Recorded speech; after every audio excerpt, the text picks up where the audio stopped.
Saudara, polisi menyebut dendam sebagai salah satu motif tindakan pelaku peledakan SMA Negeri 72. Sementara asal bahan peledak yang digunakan anak berkonflik dengan hukum masih didalami. Ledakan di SMA N72 meninggalkan dampak mendalam bagi siswa, guru, serta seluruh pekerja di lingkungan sekolah maupun orang tua siswa. Selain luka fisik yang diderita, trauma pun menjadi PR yang kini harus ditangani dengan seksama. Sedangkan pelaku yang juga merupakan seorang siswa kini masih dirawat intensif. Polisi pun masih menunggu kondisi pelaku membaik untuk meminta keterangan lebih lanjut. Namun dari penyelidikan yang telah dilakukan, pelaku ledakan SMA N72 disebut terpengaruh dari konten kekerasan yang dilihatnya di internet. Anak berkonflik dengan hukum itu juga disebut memiliki dendam yang kemudian mendasari tindakannya itu. Dari awal tahun yang bersangkutan sudah mulai melakukan pencarian ya. Ketika tadi disebutkan Pak Dirkrim merasa tertindas gitu ya, merasa kesepian, tidak ada harus menyampaikan kepada siapa. Lalu yang bersangkutan juga memiliki motivasi dendam gitu. Dendam terhadap beberapa perlakuan terhadap yang bersangkutan. Nah, di sini dia mencoba untuk mencari bahkan di situs website bagaimana orang-orang itu meninggal dunia. Sementara terkait proses hukum untuk pelaku masih dibicarakan antara KPAI dengan Polda Metro Jaya. KPAI berharap proses hukum dapat mengacu pada Undang-Undang Nomor 11 Tahun 2012 tentang Sistem Peradilan Pidana Anak. Tim Liputan Kompas TV. Saudara, peristiwa yang terjadi di SMA N72 mengingatkan kembali pada sejumlah peristiwa ledakan yang terjadi di Indonesia. Berikut diantaranya. Pada 12 Oktober 2002, bom Bali atau yang kemudian dikenal sebagai bom Bali 2 mengguncang kawasan Kuta Bali. Saat itu pelaku menggunakan bom mobil dan bom rompi. Sementara di tanggal 5 Agustus 2003, bom kembali mengguncang hotel di JW Marriott. Pelaku menggunakan bom mobil dengan alat kontrol berupa remote. Sementara saudara, di tanggal 1 Oktober 2005, bom kembali mengguncang Bali. Saat itu peristiwa kemudian dikenal sebagai bom Bali 2 terjadi di Kuta dan Jimbaran. Pelaku menggunakan bom rompi. Kemudian saudara, di tanggal 17 Juli 2009, bom mengguncang Hotel Ritz-Carlton dan JW Marriott di kawasan Mega Kuningan, Jakarta. Pelaku menggunakan bom di dalam tas. Sementara pada tanggal 15 April 2011, bom mengguncang Masjid Az-Zikro Cirebon, Jawa Barat. Alat peledak yang digunakan yakni bom di tas pinggang. Sedangkan di tanggal 14 Januari 2016, peristiwa pengeboman mengguncang pusat ibu kota. Peristiwa ini dikenal sebagai bom Sarinah yang disebabkan oleh bom yang terdapat dalam mobil dan juga pos polisi. Kemudian di tanggal 28 Maret 2021, bom mengguncang Gereja Katedral Makassar, Sulawesi Selatan. Pelaku menggunakan bom panci.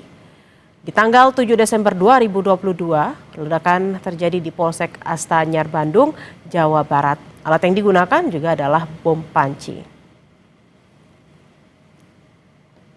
Saudara, aksi anak berkonflik dengan hukum yang terlibat dalam peledakan di SMA Negeri 72 disebut murni karena kriminal umum dan tidak terkait dengan jaringan apapun. Ada beragam dugaan motif yang beredar dan yang terbaru disebut-sebut karena motif dendam. Untuk membahas tentang hal ini, kita akan berbincang dengan psikolog forensik sekaligus konsultan Yayasan Amril Reza, konsultan Yayasan Lentera Anak maksud kami, Reza Indragiri. Selamat siang Mas Reza. Mas Reza, ini kalau kita lihat pola ledakan di SMA Negeri 72, bagaimana pendapat Anda dan apakah memang ini bisa dilakukan seorang siswa SMA seorang diri? Pertama, kita sepertinya mengalami bias. Jadi setiap kali ada peristiwa atau insiden yang terjadi ledakan akibat bom, proses berpikir kita langsung begitu cepat menyimpulkan bahwa ini ada sangkut pautnya dengan teroris. Namun beruntung bahwa Kapolri Jenderal Listio Sigit yang kemudian digarisbawahi ulang oleh Polda Metro Jaya menyebut peristiwa di sekolah ini tidak ada sangkut pautnya dengan teror, tetapi boleh jadi berangkat dari konflik personal atau konflik pribadi antara siswa tersebut dengan pihak-pihak lain. Nah, pertanyaan apakah ini bisa dilakukan oleh seseorang sendirian saja, tanpa ada komplotan, tanpa ada pengaruh pihak lain? Bisa saja.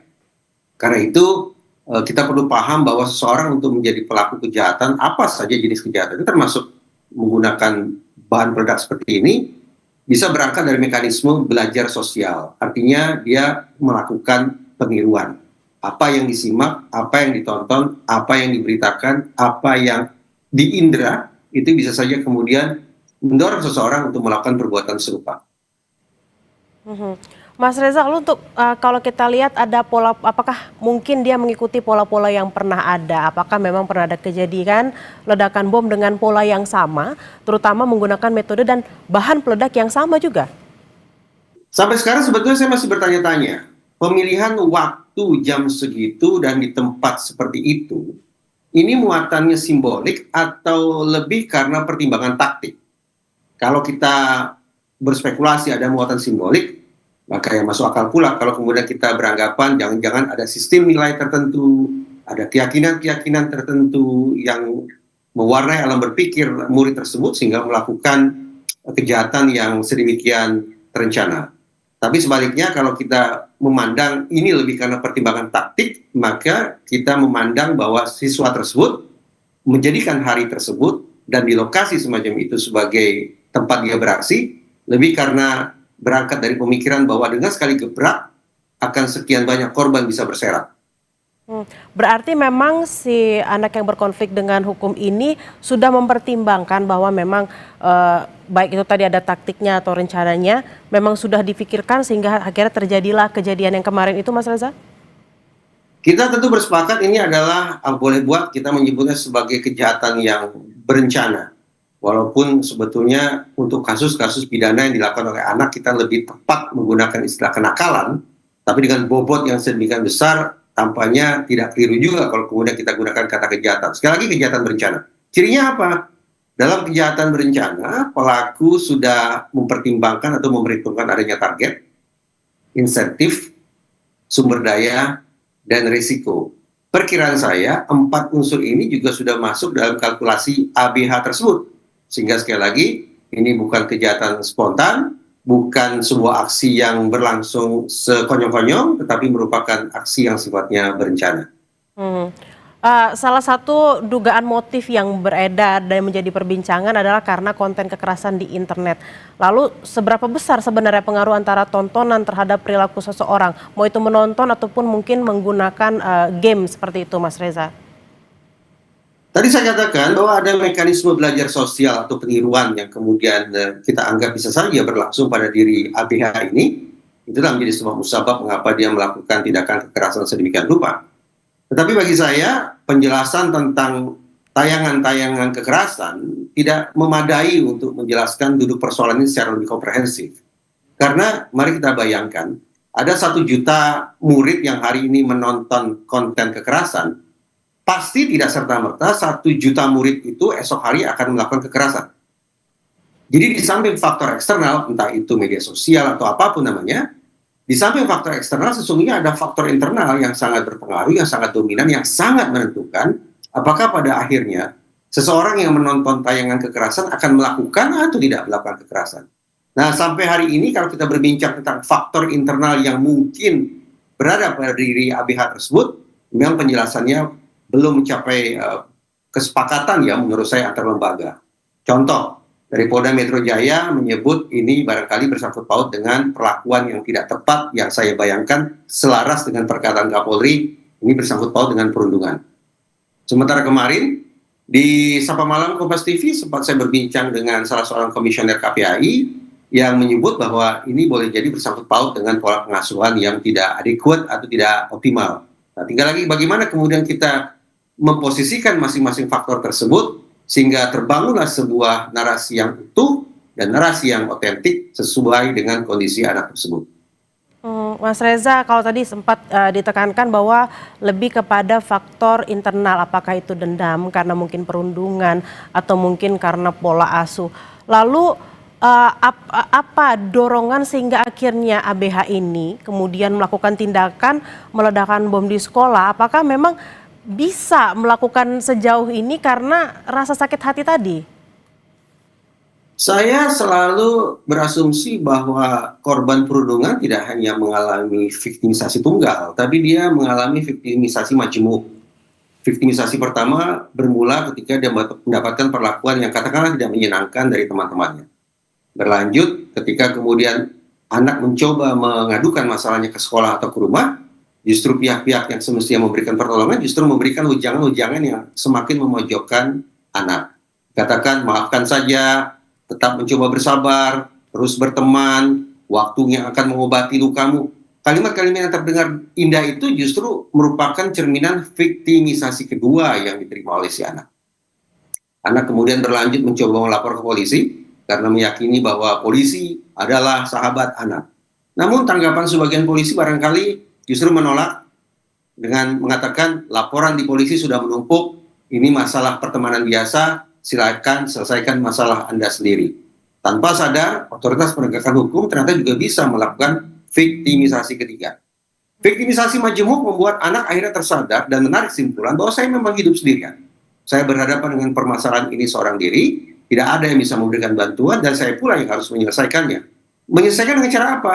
Karena gumpalan kesedihan, kepedihan, ketakutan, dan kemarahan itu sudah sedemikian tebal, maka cara mengompensasikannya, cara menyelesaikannya ada dengan melakukan kekerasan yang bobotnya setara dengan penderitaan yang kadung dialami oleh si anak.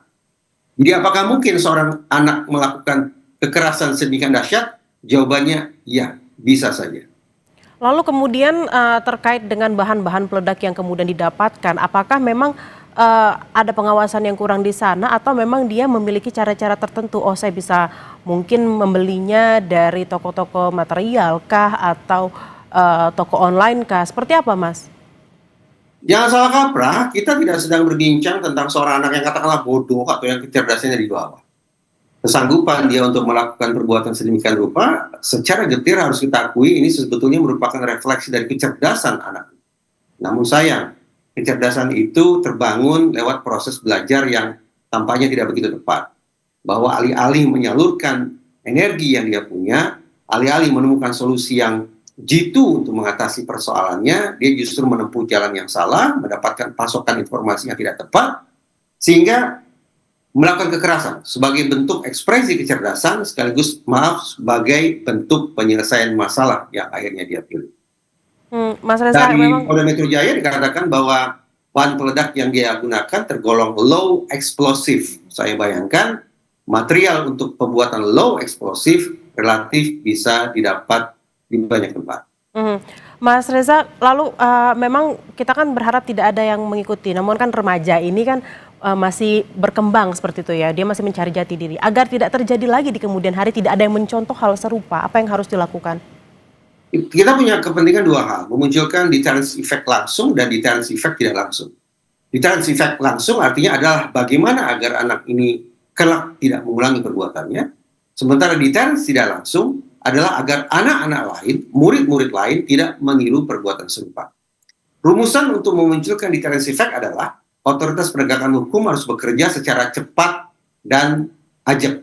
Saya ulangi, cepat dan ajak, artinya konsisten. Sepanjang otoritas hukum bisa memastikan bahwa proses ini bisa secepat mungkin masuk ke ruang persidangan, kemudian seluruh orang Indonesia, wabil khusus anak-anak kita, bisa melihat bagaimana seorang pelaku mendapatkan sanksi atas perbuatannya, dan itu juga berlangsung secara konsisten, maka mudah-mudahan sekali lagi deterrence effect akan bekerja. Namun saya perlu tandaskan, bahwa dari segala macam narasi yang sudah berkembang sejauh ini, tampaknya kita harus punya keinsafan. Kita tidak semata-mata berbincang tentang seorang siswa SMA yang berkedudukan sebagai pelaku atau anak yang berkonflik dengan hukum, tapi pada saat yang sama, besar kemungkinan anak ini juga sekaligus korban.